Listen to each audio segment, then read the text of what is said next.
Boa noite. Vamos dar início hoje à nossa 10ª live com o título Revisando os princípios biomecânicos do método Pilates. Os princípios biomecânicos do método Pilates são de fundamental importância e são o diferencial do método em relação a outras técnicas. Então, é muito importante em nossas aulas enfatizarmos a prática dos princípios como aquecimento e relembrar desses princípios o tempo todo dentro da prática dos exercícios do método Pilates. O primeiro princípio é o posicionamento inicial, o segundo é a respiração, o terceiro é cintura pélvica e coluna lombar, o quarto, caixa torácica e coluna torácica, o quinto, cintura escapular e plano escapular, e o sexto, coluna cervical e cabeça. Então, quando nós enumeramos os princípios dessa forma, pode parecer que um é mais importante do que outro, mas isso não é verdade. Os 6 princípios, eles têm que estar presentes o tempo todo e são de igual importância e fundamentais para a prática dos exercícios, com segurança e também com eficiência. Então, o primeiro princípio que nós vamos falar é o posicionamento inicial.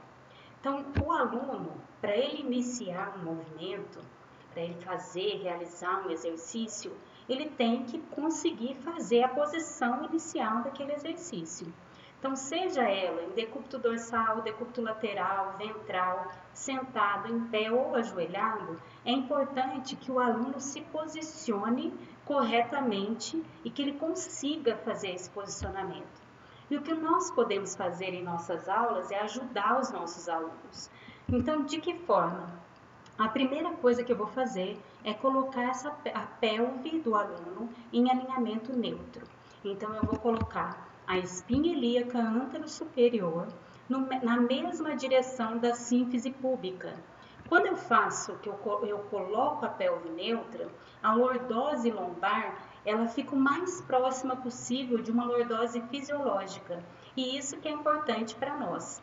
Então, posicionou a pelve neutra, eu consigo manter essa curvatura da lombar, seja em qualquer decúbito, seja sentado, seja em pé ou ajoelhado. Depois eu vou ensinar para o meu aluno a contração do assoalho pélvico. Por que isso é importante? Nós vamos trazer o aluno para perceber essa região que normalmente é tão negligenciada. Então, eu vou lembrá-lo dessa musculatura que faz a continência urinária, a continência fecal, e ele vai manter uma ativação pequena, né, contrair e relaxar algumas vezes para estimular com que essa musculatura faça uma sinergia com o diafragma durante a respiração. Quando for necessário, eu posso usar apoios para ajudar o meu aluno a se posicionar melhor. Por exemplo, um aluno que tem uma hiperextensão cervical, que ficasse com a cabeça para trás aqui enquanto deitado, eu poderia colocar um apoio aqui na coluna cervical. Alunos que têm encurtamentos na região do quadril, que impedem, que me impeçam de manter a lordose lombar, eu posso elevar os pés. Com isso, eu melhoro um pouquinho essa mobilidade da pelve e ele consegue manter a lordose lombar com uma maior facilidade. Um aluno, por exemplo, que vai fazer um exercício sentado no chão, não consegue manter a pelve vertical. Eu posso colocar esse aluno sentado na caixa ou sentado numa cadeira. Então, eu vou ajustando a posição inicial para que o meu aluno consiga manter a pelve neutra e as curvaturas fisiológicas da coluna. Por que isso é importante? Porque isso garante a estabilidade da região lombopélvica, garante a segurança e a eficiência, que ele vai aproveitar todos os benefícios daqueles exercícios. O segundo princípio, a respiração. Então, a respiração, ela é muito importante. Então, o tempo todo a gente tem que ficar enfatizando a importância de manter uma respiração consciente durante as aulas de Pilates. Normalmente, no dia a dia, a nossa respiração é inconsciente. A gente não pensa para respirar. No Pilates, nós vamos trazer esse movimento da respiração, esse ato respiratório, para uma consciência. Então, o tempo todo nós vamos pensar no ato inspiratório e expiratório. Então, a respiração no método Pilates, ela é tridimensional. Ou seja, eu quero uma expansão da caixa torácica antero-posterior, látero-lateral e crânio-caudal. Então, a caixa torácica ela vai expandir em todas essas dimensões. Porém, eu vou enfatizar mais a látero-lateral e a posterior, para não perder a ativação excêntrica da região abdominal. Então, a respiração. Quando eu espalmo as costelas, eu consigo sentir as costelas se movimentando para cima e para fora. E quando eu solto o ar, as costelas vão para dentro e para baixo. E eu vou enfatizando esse movimento sem que haja tensão na região aqui do pescoço, da cervical, e mantendo esse fluxo inspiratório e expiratório. Uma coisa importante também para dizer para os nossos alunos é que nós vamos inspirar pelo nariz e soltar o ar pela boca. De que forma? Através de uma expiração forçada. Por que isso é importante? Porque quando eu forço a saída do ar, eu ativo uma musculatura que faz a expiração, que normalmente a nossa expiração ela é passiva. Né? Eu uso os músculos para puxar o ar e para soltar o ar, a gente faz isso no dia a dia passivamente. Então, quando eu faço uma expiração forçada, eu ativo essa musculatura do abdômen, transverso do abdômen, oblíquos e reto do abdômen. Eu vou ativando o abdômen de dentro para fora. Então, é importante ensinar para os alunos a soltar o ar pela boca e fazer uma expiração forçada. Algumas metodologias usam o freno labial. O freno labial, ele é importante quando nós vamos introduzir o método. Então, muitas vezes, os alunos não têm uma consciência muito grande dessa musculatura abdominal. Então, o freno pode ajudar. Porém, com o tempo, essa expiração ela pode ficar um pouco mais livre. Não precisa ficar o tempo todo fazendo um esforço muito grande para soltar o ar. Quem quiser saber um pouquinho mais sobre respiração, é só assistir a live de número 4, que nós falamos da respiração no método Pilates. E também a live de número 1, que fala sobre a contração do assoalho pélvico. A partir do momento que eu ensinei para o meu aluno a respiração, que ela é tridimensional, que quando ele espalma as costelas, ele tem que sentir o movimento das costelas subindo e descendo, que é importante puxar o ar pelo nariz e soltar o ar pela boca. Eu vou incentivar também na expiração a contração dos músculos profundos da região lobopélvica. Como que eu faço isso? Só de manter a pelve neutra já é uma estimulação já é um convite para esses músculos estabilizadores estarem presentes no movimento. Então, só de colocar a lordose lombar, os multípedos, que são aqueles músculos estabilizadores segmentares da coluna lombar, eles já ficam presentes no movimento. E o assoalho pélvico tem uma facilidade maior de conectar com o diafragma quando eu estou também nesse alinhamento neutro. Uma forma do aluno perceber essa ativação é espalmar a espinha ilíaca antero-posterior e com as mãos um pouquinho para dentro, vai ter uma fossa, então um lugar um pouquinho mais baixo, e quando ele soltar o ar, ele vai sentir a contração do músculo transverso como se fosse uma cinta, né? Então, inspira, quando soltar o ar, ele vai sentir essa contração da musculatura do transverso do abdômen. Uma forma de ensinar e trabalhar a respiração é colocar os nossos alunos em posição de flexão.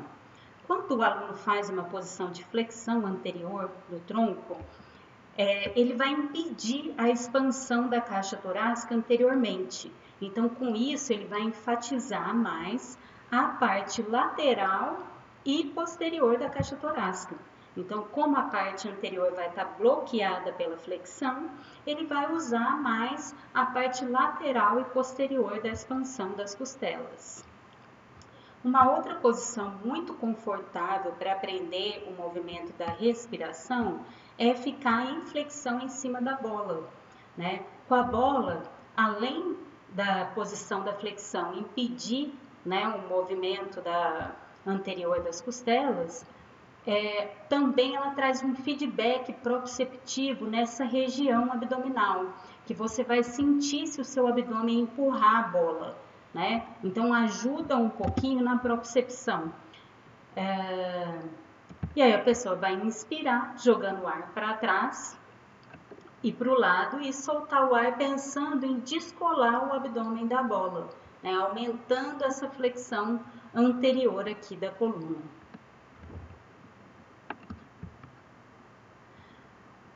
Uma outra posição interessante para trabalhar, principalmente com alunos que têm uma assimetria de um lado em relação ao outro, especialmente os alunos que têm escoliose, é trabalhar em decúbito lateral. Eu posso colocar um rolinho aqui embaixo, ou eu posso colocar o rolo mesmo, ou a meia-lua, que é mais confortável, né? E meu aluno vai respirar nessa posição, inflando as costelas para cima e soltando o ar, fechando as costelas e empurrando para baixo. O lado que está embaixo aqui na meia-lua, ele fica bloqueado pelo arco. Então, ele vai enfatizar mais a mobilidade da musculatura que está do lado de cima, né, da inclinação lateral. E isso é bem importante para alunos que têm essa assimetria, né, na respiração. Se vocês prestarem atenção, até vou voltar o vídeo aqui. Se vocês prestarem atenção, eu tenho uma assimetria. O meu lado direito, ele vai expandir melhor que o lado esquerdo. Notem como isso acontece. É o contrário.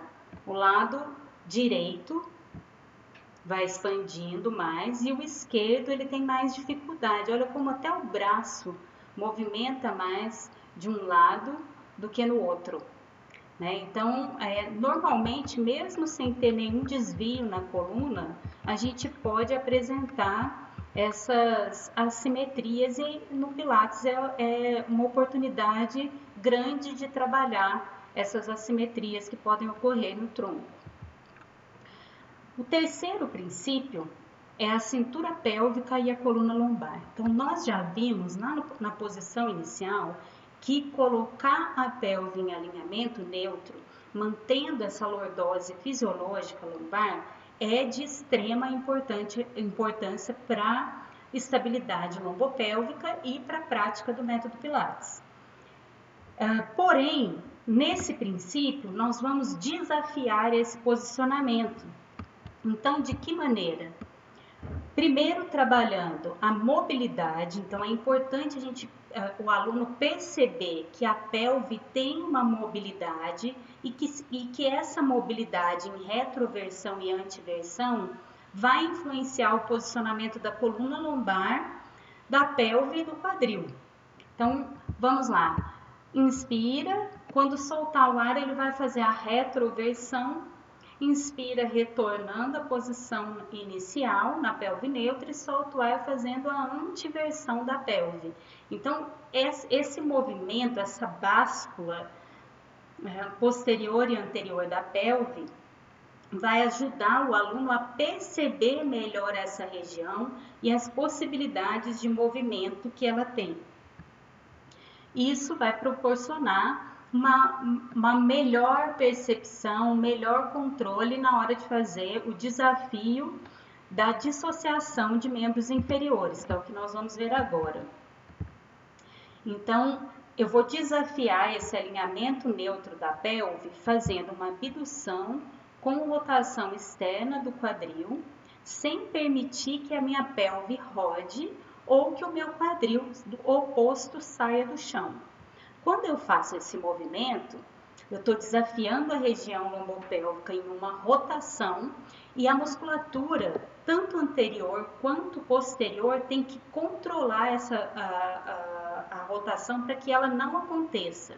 Então, quem faz a rotação é quem impede que ela aconteça. Então, os oblíquos e os multifídios são os músculos, né? Os oblíquos anteriormente, os multifídios posteriormente, são os músculos que são responsáveis por manter essa pelve sem rotação durante esse movimento. O próximo exercício que tem agora eu vou sair de uma posição onde meus pés estavam fechados, né? Eu estava apoiado no chão e eu já vou começar a tirar um pé e depois o outro do chão. Então já existe uma evolução de controle, né? De um pé de um membro inferior que estava apoiado no chão, onde eu tenho uma maior propriocepção, e agora eu vou fazer essa retirada do pé. Então, eu vou inspirar para preparar e quando soltar o ar, retirar, fazer a flexão do quadril, sem deixar com que a pelve rode, incline lateralmente ou faça retro e anteversão. Então, eu já estou com um bônus a mais aí no controle da estabilidade lombopélvica. Quando a gente pensa em alinhamento da pelve, nós pensamos também em uma impossibilidade de manter a pelve neutra num primeiro momento. Então, existem alunos que não conseguem manter a pelve neutra ou porque sente dor no paravertebral, só de colocar a pelve neutra já começa a sentir dor na lombar porque a musculatura está sendo exigida. Tem aluno que tem cãibra no quadril, ou às vezes tem encurtamento de isquiosurais, ou falta de força no abdômen. Então eu vou ensinar para ele uma posição que a gente chama de compensatória. O que é isso? Eu vou contrair um pouco mais o abdômen, ativar um pouquinho mais os oblíquos e essa lordose lombar vai diminuir um pouquinho de tamanho, de amplitude. Então, ele não vai retificar, ele não vai encostar a coluna no chão. Porém, a lordose vai estar um pouco diminuída em relação à lordose fisiológica. Então, se vocês notarem aqui no vídeo, quase nem dá para ver, ó. Quando soltar o ar, faz um imprint, que a gente chamava de imprint, que é uma posição que é compensatória, porque a ideia é que com o tempo eu consiga vir trazendo esse aluno para um alinhamento neutro. Quando eu vou fazer essa posição compensatória, normalmente eu uso muito essa posição compensatória quando eu vou trabalhar em cadeia aberta. O que é isso? Com os pés sempre estarem apoiados no chão. Então eu vou fazer, inspirar, quando soltar o ar, eu vou fazer a posição compensatória, tirar uma perna e depois a outra no chão. E aí eu estou preparada para fazer os exercícios em cadeia aberta. Se o aluno conseguir ficar nessa posição sem uma hiperativação do quadrado lombar ou dos extensores da coluna em alinhamento neutro, ele pode fazer o alinhamento neutro. Mas eu tenho que assegurar que o abdômen dele é mais forte que o ilho-psoas e que o abdômen vai conseguir neutralizar a ação do ilho-psoas quando ele estender a perna lá na frente, por exemplo. O exemplo disso é o próximo exercício, que é a dissociação de quadril em cadeia cinemática aberta. Então, mantendo a posição a posição compensatória, o aluno vai estender um quadril, depois o outro, sem movimentar a pelve e a coluna lombar, estabilizando essa região. Caixa torácica e coluna torácica. Normalmente, quando a gente começa a ensinar para o nosso aluno a posição inicial, que eu posiciono a pelve dele em alinhamento neutro, a maioria dos alunos tendem a estender junto a coluna torácica e perder a posição da cifose que é natural na coluna torácica. Então, nós temos que trabalhar essa dissociação da pelve, da coluna lombar, da caixa torácica, cintura escapular e coluna cervical e cabeça. Olha como vai fazendo sentido a organização em que os princípios biomecânicos ocorrem. Então, aqui, como que eu posso desafiar esse alinhamento da caixa torácica e da coluna torácica? Então, a partir do momento que eu posicionei, eu já inicia o desafio do aluno de dissociar todas essas regiões da coluna. Depois, só de fazer a respiração, já é também um desafio para a manutenção da caixa torácica e da coluna torácica, que vão se movimentar com o ato inspiratório e expiratório. E depois também, durante o princípio de cintura pélvica e coluna lombar, também vai estar acontecendo continuamente, simultaneamente, o desafio da caixa torácica e da coluna torácica. Aqui, o exercício que nós usamos para desafiar um pouco mais a caixa torácica é a flexão de ombros. Porque quando nós fazemos esse movimento de flexão de ombro ou elevação da glenomeral, o que acontece é que a gente tem uma tendência, nós temos uma tendência a estender a coluna torácica. E aí nós temos que controlar essa extensão fazendo durante a flexão de ombros. Então, esse é o primeiro exercício que nós usamos diretamente para a coluna torácica.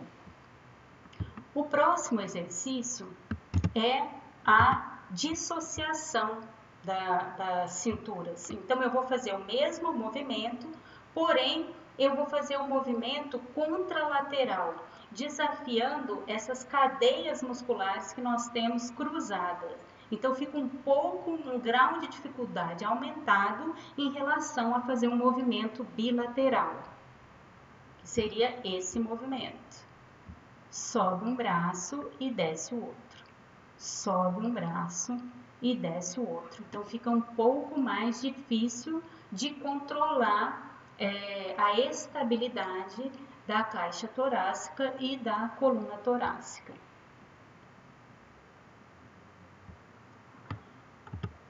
O próximo princípio que nós vamos falar, que é o princípio de número 5, é cintura escapular e o plano escapular. Esse princípio é um dos princípios que eu mais gosto de ensinar e ele envolve um controle muito grande da musculatura, tanto da cintura escapular quanto da coluna cervical e da cabeça. Então, é importante, antes de ensinar os nossos alunos a estabilizar dinamicamente as escápulas, é importante que a gente ensine para os nossos alunos o movimento que a cintura escapular faz. Então, por isso que nós mobilizamos a cintura escapular no início das nossas aulas de Pilates, para que o aluno tenha consciência que a escápula se move junto com o ombro e para que ele consiga controlar dinamicamente esse movimento que é tão complexo. Não é à toa que chama complexo do ombro. Então, eu vou fazer a mobilização da cintura escapular em abdução e adução. Esse movimento, quando eu faço em decúbito dorsal, ele é mais restrito, porque quando eu vou aduzir a escápula, eu vou encostar a escápula aqui no mat, e isso vai impedir que eu faça uma adução de maior amplitude. Notem que durante esse movimento eu estou mantendo os outros princípios que já foram aprendidos. Então, uma boa posição inicial, a pelve em alinhamento neutro, a caixa torácica bem colocada. Então, tudo vai só somando, Uma outra possibilidade de fazer a adução e a abdução é fazer sentado, para que eu tenha uma maior mobilidade da cintura escapular. Então, quando eu estou sentado, eu consigo fazer uma abdução e uma adução de maior amplitude, porque aqui eu não tenho mat segurando as escápulas no chão. O outro movimento da cintura escapular que nós trabalhamos é a elevação e a depressão. Então, em decúbito dorsal, nós vamos fazer a elevação das escápulas e a depressão, mobilizando e o aluno sentindo essas possibilidades em que a escápula tem, tanto em abdução e adução, quanto em elevação e em depressão. Uma outra possibilidade para trabalhar a elevação e a depressão é colocar os braços na cabeça ou mesmo deixar do lado do corpo, mas é que com os braços na cabeça a gente consegue uma melhor ativação dos trapézios, que são de fundamental importância para o próximo movimento que nós vamos falar da escápula. Então aqui eu consigo fazer a elevação e a depressão.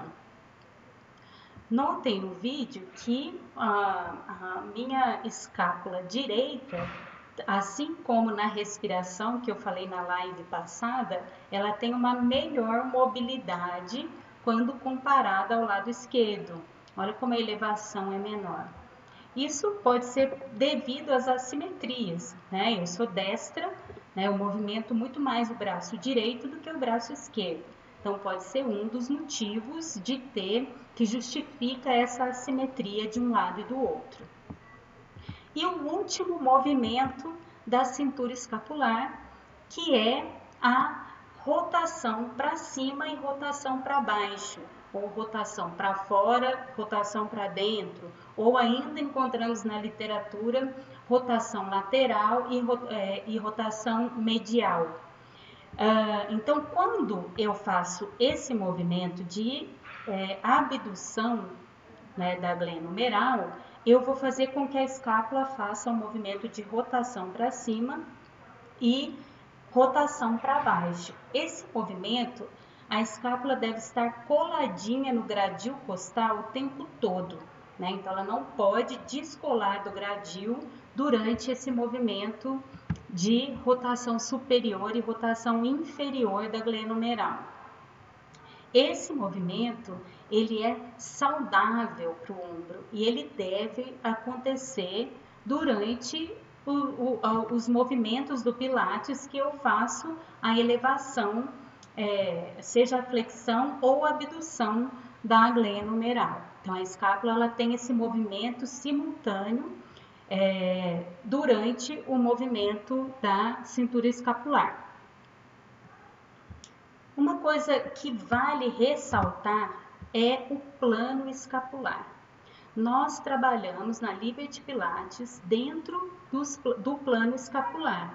O que isso significa? Ao invés de nós trabalharmos a 0 grau aqui no plano frontal, a gente deixa o braço um pouco à frente, como se ele estivesse na nossa visão periférica. Isso garante que a escápula fique mais colada e mais confortável no gradil costal. Além disso, garante também um melhor espaço subacromial, que é aquele espaço que passa o tendão do supraespinal e também as bursas. Nós temos duas bursas, uma acima e uma abaixo dele.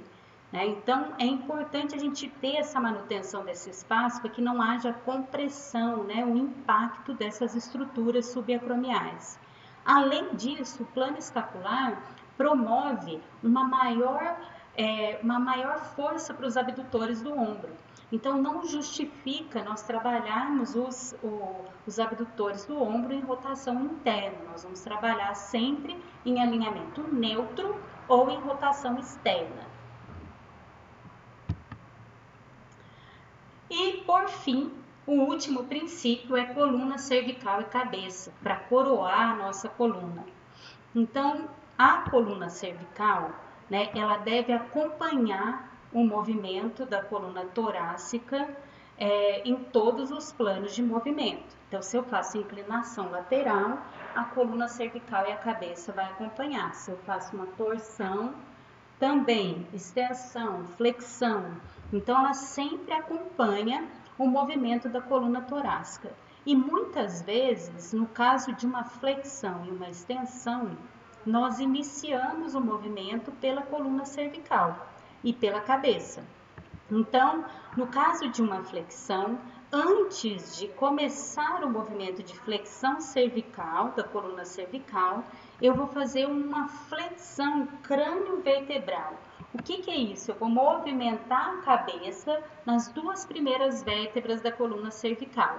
E a partir disso, eu vou fazer a flexão da coluna cervical e a flexão da coluna torácica. E lombar, se for o caso também. Uma coisa que ajuda muito, né, no posicionamento da coluna cervical é direcionar o olhar do aluno. Então, quando a gente fala, olha para os seus joelhos, ele naturalmente já faz essa posição de flexão crânio-vertebral, o que a gente chama carinhosamente de aceno, né, que é um movimento pequeno, né, que acontece só da cabeça na coluna cervical. E também, quando eu vou iniciar uma extensão da coluna, eu faço a extensão crânio-vertebral, que é um aceno invertido, é um movimento oposto. Então, para fazer a flexão, eu movimentei a cabeça na cervical para iniciar a flexão da coluna cervical e na extensão eu faço a mesma coisa ao contrário. Eu faço a extensão crânio-vertebral antes de iniciar a extensão da coluna cervical, posteriormente torácica e lombar. Esses princípios, é muito importante a gente trabalhar junto com esses princípios a mobilidade, porque muitas vezes a gente foca na estabilidade e esquece da mobilidade. Então, um aluno que tem uma tensão muito grande na região cervical, ele não vai conseguir fazer esse aceno com facilidade, vai ficar com toda a musculatura rígida. Então, antes eu posso trabalhar essa mobilidade da coluna cervical.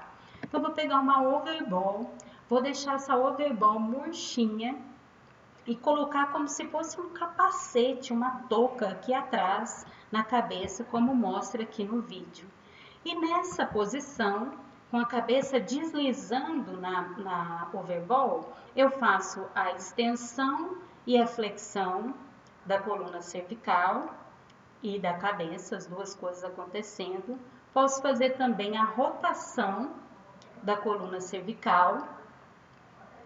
E para trabalhar os estabilizadores do pescoço, eu posso fazer uma pressão na bolinha com o occipital. A parte mais alta aqui da cabeça, ela vai pressionar a bolinha e vai trabalhar os flexores do pescoço, que são os estabilizadores, né? São os músculos importantes para manter a estabilidade segmentar da coluna cervical. Então, nós falamos, né, em duas lives dos princípios biomecânicos do método Pilates, do quanto eles são importantes, o quanto nós temos que enfatizar isso nas nossas aulas, que isso que vai manter a qualidade, né, do nosso Pilates, a qualidade do movimento dos nossos alunos. Só que a gente ensina cada princípio de uma vez, mas esses princípios, eles acontecem o tempo todo no método Pilates, né? Então, quando eu vou fazer, por exemplo, um exercício como o gato, o cat stretch, eu vou precisar de fazer uma boa posição inicial, de fazer a respiração, de estabilizar a minha coluna lombar e a minha cintura pélvica, caixa torácica e coluna torácica, cintura escapular, dentro do plano escapular e coluna cervical e cabeça. Então, esses princípios acontecem o tempo todo dentro das nossas aulas de Pilates e por isso são de fundamental importância que nós ensinemos corretamente, enfatizemos o ensino desse método, desses princípios para os nossos alunos. Então, um grande abraço a todos, obrigada pela presença de vocês. Se vocês gostaram, curtam o nosso vídeo, deixem aí o seu joinha e nos aguardem na próxima semana, na segunda-feira, para a nossa 12ª live. Um grande abraço a todos.